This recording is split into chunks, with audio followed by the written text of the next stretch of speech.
are a big moment for you in your life also. What's your reaction actually? ഇവ ഇങ്ങനെ ഇരിക്കണമെന്നും വിചാരിക്കണ്ട, നല്ല ഞെരിപ്പായിട്ട് English പറയും. അവൻ കലക്കാൻ പോണ കലക്ക് കണ്ടോ. I express my gratitude towards Congress President Rahul ji. They have taken a decision with the blessings of Madam Sonia ji.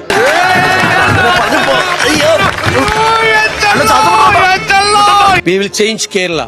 We will bring the Kerala as a number one state in India. എന്താ ഷൈട്ട് പറഞ്ഞേ? ഒന്നും മനസ്സിലായില്ല, പക്ഷെ കാണിക്കണ്ട. Thousands of workers and leaders work together as a single party. I have already stated to you that our team UDF is the model to the entire country. നീ മരണമാസാടാ, വേറെ ലെവലടാ നീ. I have been in the assembly for the last 25 years.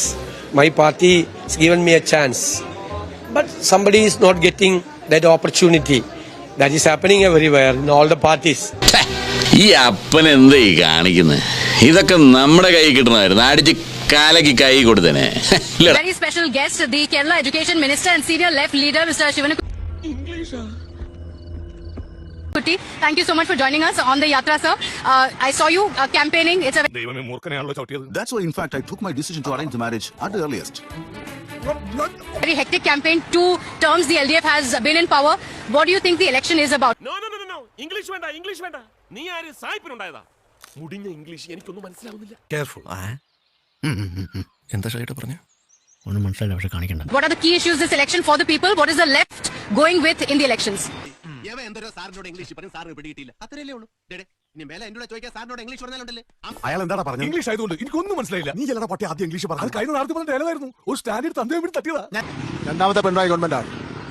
2016 ഒന്നാം Pinarayi government അധികാരത്തിൽ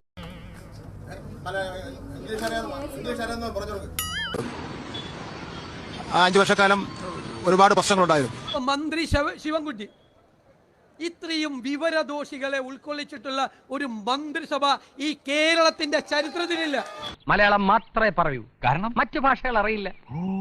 Covid, അതുപോലെ പ്രകൃതി ദുരന്തങ്ങൾ, അങ്ങനെയൊക്കെ നിരവധി പ്രശ്നങ്ങളുണ്ടായി. അല്ല, അറിയാൻ പാടില്ലാത്തോണ്ട് ചോദിക്കുക. നീ എന്ത് തേങ്ങയാണ് പറയുന്നേ? എനിക്കൊന്നും മനസ്സിലാവുന്നില്ലല്ലോ.